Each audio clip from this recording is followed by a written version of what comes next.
Hello everyone, আসসালামু আলাইকুম। আমি এখানে 2 গজ 4 গিরা পরিমাণে কাপড় রেখেছি একটি সুন্দর প্যান্ট মডেল সালোয়ার তৈরি করার জন্য। তো প্রথমে আমি কাপড়টিকে 4 পার্ট করে মেলে নেব। তো এখনও যারা আমার চ্যানেলটি সাবস্ক্রাইব করেননি তারা প্লিজ আমার চ্যানেলটি সাবস্ক্রাইব করবেন। তো আমি এখানে কাপড় 4 পার্ট করে মেলে নিয়েছি। এখন আমি সাইজ অনুযায়ী কেটে নিব। এখানে আমি 37 ইঞ্চি লম্বা দেব, 38 সাইজ বডির জন্য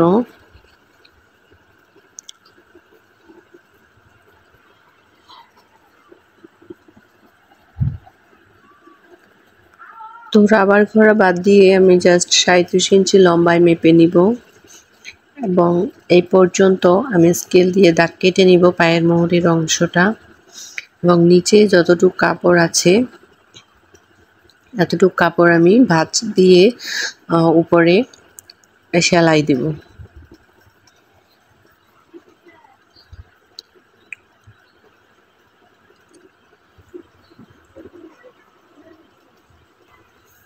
তো ভিডিওটি ভালো লাগলে অবশ্যই লাইক কমেন্ট শেয়ার করবেন, অন্যকে দেখার সুযোগ করে দিবেন। তো আমি এখন মার্ক করে নিচ্ছি। কোমরের হাইয়ের অংশটা 15 ইঞ্চিতে মার্ক করে নিলাম।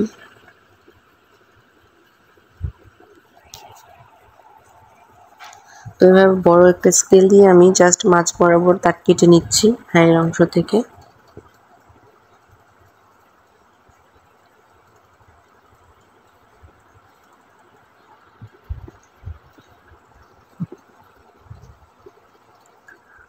তো প্রথমে আমি পায়ের যে সামনের অংশটা থাকে নিচের দিকে পায়ের মোহরের অংশ বলে এটা, এখান থেকে কোমর পর্যন্ত আমি জাস্ট হালকা করে একটা শেপ উঠিয়ে নেব। এটা দিলে পায়ের যে সাইড আছে মোহরের অংশটা, এই অংশটার ফিটিংস অনেক ভালো আসে এবং দেখতেও অনেক বেশি ভালো লাগে। তো আমি আরও একটা দাগ কেটে নিচ্ছি। তো এই দাগের ভিতর দিয়ে আমি সেলাই করে নিব।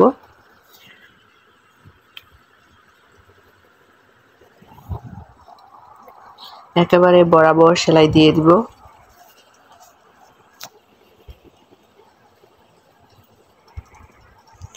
আপনারা যারা নতুন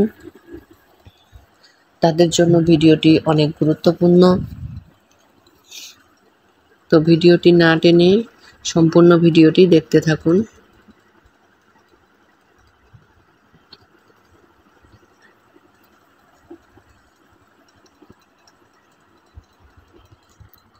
তো আমি এখন হায়ের অংশ থেকে পায়ের মোহরের অংশটা মিলিয়ে নিব।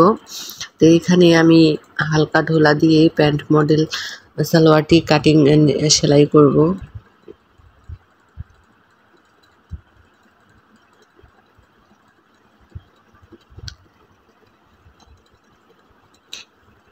তো আমি এখানে ডাবল করে মার্ক করে নিচ্ছি ভিতরের অংশটা সেলাইয়ের জন্য। তো এইটুকু আপনারা কিভাবে কাটবেন, নিচে যে ভাঁজের অংশটা আছে সেই অংশটুকু আমি দেখিয়ে দিচ্ছি। এইভাবে বাঁকা করে কেটে নেবেন, উপরে যতটুকু অংশ আছে সেম পরিমাণে আপনারা নিচেও দিবেন। আর এই সাইডে হচ্ছে সমান করে যেরকম আছে ওরকম করেই আমি জাস্ট নিচের দিক বাড়িয়ে নিলাম, যেহেতু আমি ওই পাশটা সেলাই করে দেব বরাবর।